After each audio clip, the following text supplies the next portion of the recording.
জনাব মাসুদ বাবুলকে সংক্ষিপ্ত বক্তব্য রাখার জন্য অনুরোধ জানাচ্ছি।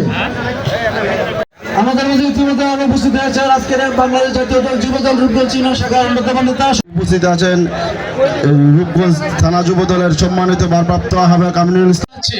এই পর্যায়ে আপনাদের সামনে বক্তব্য নিয়ে আসছেন বাংলাদেশ জাতীয়তাবাদী যুবদল রূপগঞ্জ। ইফতারকে তুমি কবুল মঞ্জুর করে নাও হে আল্লাহ।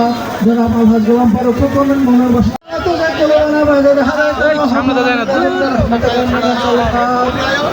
প্রধান অতিথি একজন শিক্ষা অনুরাগী রূপগঞ্জ থানার কৃতি সন্তান। যারা মাদক বিক্রি করছেন তাদেরকে আইন প্রশাসন দিয়ে দেখতে পাচ্ছেন আপনারা।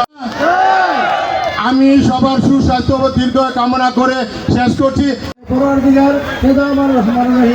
ইফতার করবো অনুষ্ঠানে তোমার কাছে হাত তুলেছে আল্লাহ। বিভিন্ন পদে পদোন্নতি হয়ে আসছেন আমাদের সেই প্রিয় নেতা গোলাম ফারুক।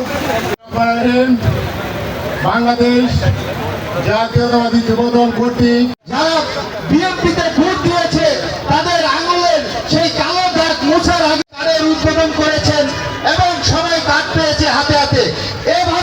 শহীদ জিয়াউর রহমান যে খাল খনন কর্মসূচি করেছিলেন, সেই খাল খনন কর্মসূচির উনি ধারাবাহিকতা বজায় রেখে বাংলাদেশের কৃষিকে স্বনির্ভর করার লক্ষ্যে বাংলাদেশের খালগুলি খনন শুরু করেছেন এবং অবকাঠামো উন্নয়ন এবং শিক্ষার পরিবেশ, স্বাস্থ্য সেবা প্রতিটি খাতে উনি যে আধুনিক জ্ঞান ও বিজ্ঞান ভিত্তিক চিন্তা ভাবনা নিয়ে মানুষের পাশে দাঁড়িয়েছেন।